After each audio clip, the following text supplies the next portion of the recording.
नमस्कार, राधे राधे, जय श्री कृष्णा। अंजू के नुस्खों में एक बार आपका फिर से बहुत बहुत स्वागत है। आज मैं आपको इस कार्तिक मास में सुने जाने वाले कार्तिक महात्म का 31वां अध्याय इस वीडियो में सुनाने जा रही हूँ, जिसको कि सुनने सुनाने से हमें कार्तिक स्नान दान का पूरा फल प्राप्त होता है। इससे पहले कि आपने हमारे चैनल को सब्सक्राइब नहीं किया है तो सब्सक्राइब कर लें। वीडियो को लाइक और शेयर ज़रूर करें। 31वां अध्याय और आगे 32वां अध्याय। ओम नमो नारायणा, ओम नमो नारायणा, हरि ओम नमो नारायणा। भगवान कृष्ण जी बोले, प्राचीन काल में उज्जैन में एक महापापी और दूर आत्मा धनेश्वर नामक ब्राह्मण रहता था। वह रस, चमड़ा और कंबल आदि का व्यापार करता था। वह वैश्यागामी और मद्यपान आदि बुरे कर्म करता था। चूँकि वह रात दिन पाप में रत रहता था, इसलिए वह व्यापार में नगर नगर घूमता था। एक दिन महिष्मती पुरी जो राजा महिष ने बसाई थी, इसलिए वह राजा के नाम से विख्यात थी। नगरी के पास ही पाप नाशनी पुण्यकारिणी भगवती नर्मदा बहती थी। उस नदी के किनारे देश देशांतर से आए यात्री कार्तिक व्रत करने को कुछ दिन के लिए ठहरा करते थे। उन कार्तिक व्रत करने वाले प्राणियों को वहां ठहरा देखकर वह दुष्ट धनेश्वर भी इधर उधर घूमता हुआ 1 मास के लिए वहां ठहर गया। अपने माल को बेचता हुआ वह नर्मदा नदी के तट पर घूमता हुआ ब्राह्मणों को देव पूजारत देखता था। वह देखता था कि कोई तो ग्रंथ पढ़ रहा है और कोई सुन रहा है, कोई भगवत कीर्तन कर रहा है, कोई भजन सुन रहा है, कोई ध्यान में लीन है, कोई तुलसी की माला धारण किए है। बस इसी तरह भगवत भक्तों के बीच में रहा और वैष्णवों के दर्शन करता रहा, उनको स्पर्श करता रहा, उनसे वार्तालाप करता रहा और भगवान विष्णु के नाम का स्मरण करता रहा। वह कार्तिक के व्रत की उद्यापन विधि तथा जागरण को भी देखता रहा। उसने पूर्णिमा के व्रत को भी देखा। गऊ की ब्राह्मणों तथा व्रती लोग ब्राह्मणों तथा गऊओं को भोजन करा रहे हैं, उनको दक्षिणा आदि भी दे रही हैं। उनके नित्य प्रति भगवान शंकर की प्रसन्नता के लिए होती दीप माला भी देखी। त्रिपुर नामक राक्षस के तीनों पुर को शंकर जी ने इसी तिथि को जलाया था, इसलिए शिव जी के भगत इस तिथि के दीप उत्सव मनाते हैं। जो मनुष्य मुझ में और शंकर जी में अंतर मानता है, उसकी सारी क्रियाएं निष्फल हो जाती है। धनेश्वर वहाँ की पूजा विधि देखता हुआ इधर उधर घूम रहा था कि उसे काले सर्प ने काट लिया और वह भूमि पर गिर पड़ा। उसकी यह दशा देखकर वहाँ के दयालु भक्तों ने उसे चारों ओर से घेर लिया और उसके मुख पर तुलसी दल मिश्रित जल के छींटे देने लगे। जब उसके प्राण निकले तो यम के दूत उसे बांधकर कोड़ों से मारते हुए यमपुरी को ले गए। उसे देख चित्रगुप्त ने यम से कहा, इसने बाल्यकाल से लेकर आज तक बुरे काम ही किए हैं, इसके जीवन में पुण्य तो बिल्कुल नहीं दिखाई देते। यदि मैं 1 वर्ष आपको सुनाता रहूं तो भी इसके पापों की सूची समाप्त नहीं होगी। यह महापापी है, अतः इसको एक कल्प तक घोर नरक में डालना चाहिए।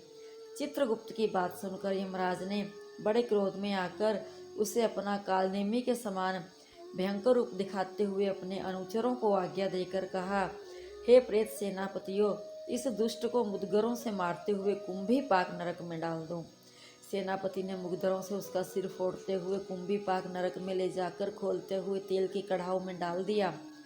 प्रेत सेनापतियों ने ज्यों ही तेल की कढ़ाओ में फेंका तो लपलपाती हुई आग अपने आप ठंडी हो गई, जैसा कि प्रहलाद को अग्नि में डालने से वह ठंडी हो गई थी।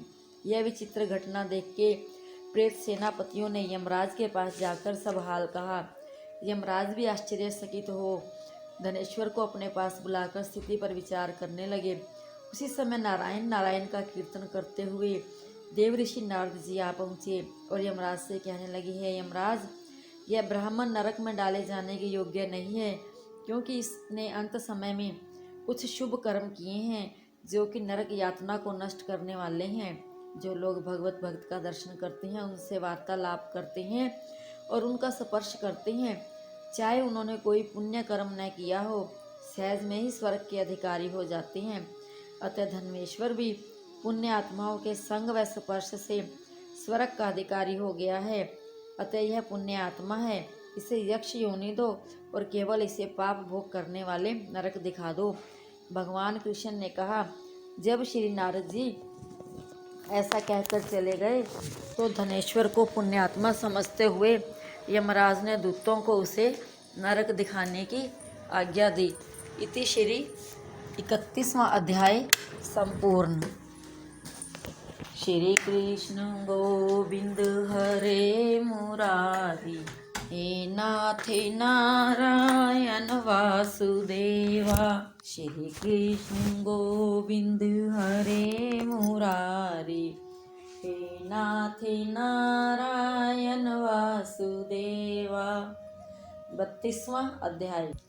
भगवान श्री कृष्ण ने कहा, प्रेतपति यमराज की आज्ञा से धनेश्वर को नरकों के पास ले गया और उसे दिखाता हुआ कहने लगा, हे धनेश्वर, इन भयंकर नरकों को देखो जिनमें पापियों को यम के दूत सदा ही दुख देते रहते हैं। यह देखो, यह तप्त वाचुक नामक नरक है, जिसमें देह जलने के कारण पापी विलाप कर रहे हैं। भोजन के समय जो प्राणी भूखों को भोजन नहीं देते वह बार बार नरक में डाले जाते हैं। वह मनुष्य जो गुरु, अग्नि, ब्राह्मण, गो, वेद और राजा इनको लात मारते हैं, वह भयंकर नरक अतिशय पापों के करने पर मिलते हैं। अब देखो, यह दूसरा अंधक मिश्र नामक नरक है। हे ब्राह्मण, सुई की भांति वाले तमोत नामक कीड़े इन पापियों को काट रहे हैं। इस नरक में दूसरों का दिल दुखाने वाले पापी गिराए जाते हैं। अब ये तीसरा कर्कय नामक भयंकर नरक है। इस नरक में पापी आरे से चीरे जाते हैं। यह नरक भी असीम मत्रवन आदि भेदों से 6 प्रकार का है। इसमें स्त्री तथा पुत्रों में वियोग कराने वाले प्राणियों को कढ़ाई में पकाया जाता है। 2 प्रियजनों का बिछोह कराने वाले मनुष्य भी असीम मंत्र सभी तलवार की धार से काटे जाते हैं और कुछ भेड़ियों के डर से भागे जाते हैं। अतः यह चौथा नरक देखो, इसका नाम अर्गल है। इसमें पापी लोग तरह तरह से चिल्लाते हुए इधर उधर भाग रहे हैं। यह नरक भी वध आदि भेदों से 6 प्रकार के हैं। यह देखो, कुटशालील्य नामक 5वां नरक है, जिसमें कि अंगारों की भांति कष्ट देने वाले बड़े बड़े कांटे लग रहे हैं। यह भी यातना आदि के भेदों से 6 प्रकार का है, पर स्त्री गमन करने वाले प्राणी इस नरक में पकाए जाते हैं। देखो, यह उल्वन नामक 6वां नरक है, जिसमें कि सिर नीचे करके पापियों को पकाया जाता है। जो लोग भक्ष्य अभक्ष्य का विचार नहीं करते, दूसरों की निंदा और चुगली करते हैं, उनको इस नरक में डाला जाता है। देख लो कि ये लोग किस तरह से चिल्ला रहे हैं। दुर्गंध भेद से यह नरक भी 6 प्रकार का है। यह देखो, 7वां कुंभीपाक नामक का नरक है। यह बहुत भयंकर है। हे ब्राह्मण, ये भी 6 प्रकार का है। इसमें महापातकी लोगों को पकाया जाता है। इस नरक में हजारों वर्षों तक यातना भोगनी पड़ती है। यही रौरव नरक है। इच्छा रहित जो पाप किए जाते हैं वह पाप आर्त कहलाते हैं। इस प्रकार शुष्क या आर्त भेदों से यह पाप 2 प्रकार के होते हैं। इनके अतिरिक्त और भी पृथक पृथक 84 प्रकार के पाप हैं। नंबर 1, अपक्रीन, बड़ा कतई, मलिनीकरण, जाति भ्रंशकरण, उपाय, अति पाप, महापाप, यह 7 प्रकार के पातक हैं। जो जीव जैसा कर्म करता है वह इन 7 नरकों में अपने पाप कर्मों के अनुसार पकाए जाते हैं। तुम्हारा चूंकि कार्तिक व्रत करने वाले प्रभु भक्तों से पर्याप्त मेल जोल रहा है, उसके पुण्य प्रभाव से तुम्हारी नरक यातना दूर हो गई है। भगवान कृष्ण ने कहा, इस प्रकार प्रेतपति ने धनेश्वर को सब प्रकार के नरक दिखाने के बाद यक्ष लोक में ले जाकर उसे वहां का राजा बना दिया। वहां पर उसका नाम धन यज्ञ हुआ और वह कुबेर जी का सेवक बन गया। बाद में महर्षि विश्वामित्र ने उसके नाम पर तीर्थ बनाया। हे राजन, कार्तिक मास का व्रत महाफल का दाता है। इसके बराबर कोई दूसरा पुण्य कर्म नहीं है। जो कोई यह व्रत करता है तथा व्रत करने वालों का दर्शन करता है, उसे अवश्य ही मुक्ति मिलती है। इति श्री 32वां अध्याय संपूर्ण। श्री कृष्ण गोविंद हरे मुरारी, नाथ नारायण वासुदेवा।